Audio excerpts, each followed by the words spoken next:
Welcome back, everyone, to your Game of Thrones recaps. Today is Season 3, Episode 8, Second Sons. My name's Kyle Maddock.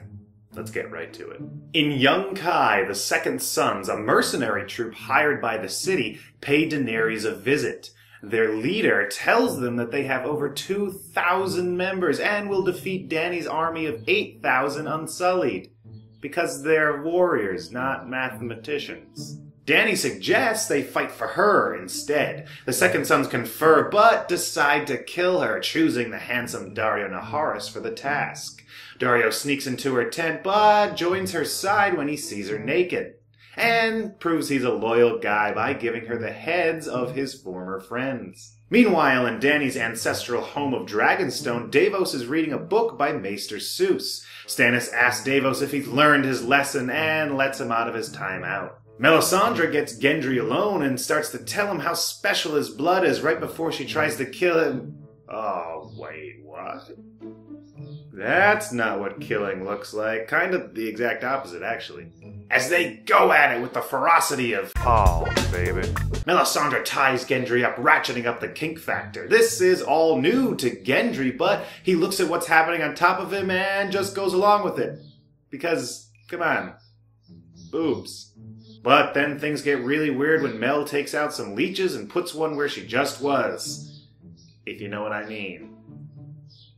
On his penis. If that wasn't enough of a boner killer, Stannis walks in and pulls the leeches off, burning each one while saying the names of his enemies: Balon Greyjoy, Joffrey Baratheon, Robb Stark. He would have also said that guy that lives down the hall and always plays his music way too loud, but he was out of leeches.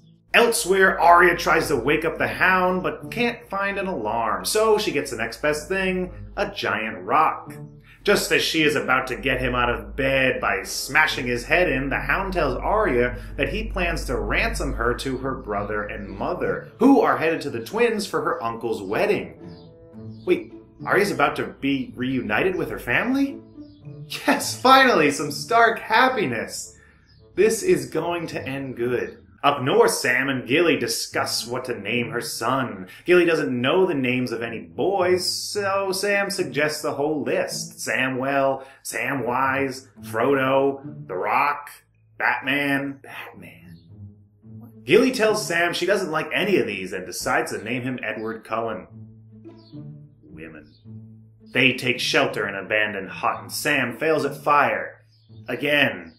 The sound of murder is in the air as hundreds of crows have gathered on the heart tree outside, and Sam goes out there to shut them up, but they fly away when they see the one thing that scares even an idiot bird: a White Walker.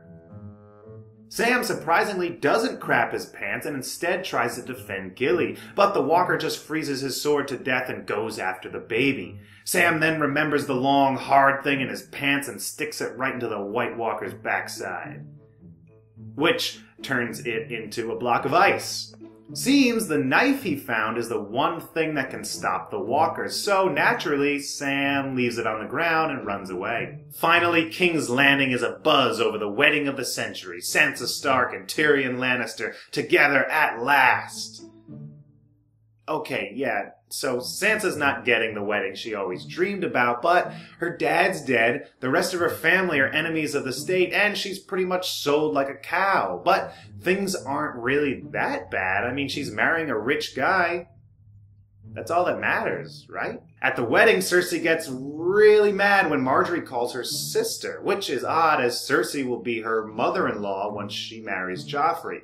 But seeing how this is Cersei, mother and sister can be the same thing, and it would make perfect sense. At the Great Sept, Tyrion awaits his bride as she is walked down the aisle by Joffrey. Joffrey threatens to rape her, which can only be imagined as the exact opposite thing Ned would have said to her on her wedding day. Just remember, Sansa, he's rich. Joff then gives his uncle his wedding gift, humiliating Tyrion in front of hundreds by taking away the stool he was going to use to put his Lannister cloak on Sansa's shoulders. Tyrion gets more drunk than usual and ends up threatening to castrate Joffrey. This excites the bored wedding guests who were tired of waiting for cake. But Tywin steps in and tells Tyrion to get busy making a baby.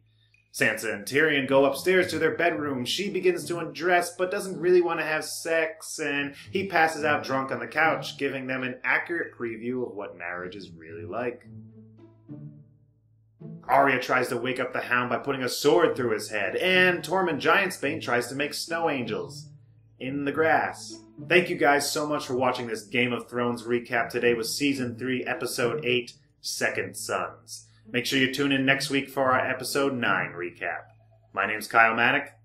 Have a good week.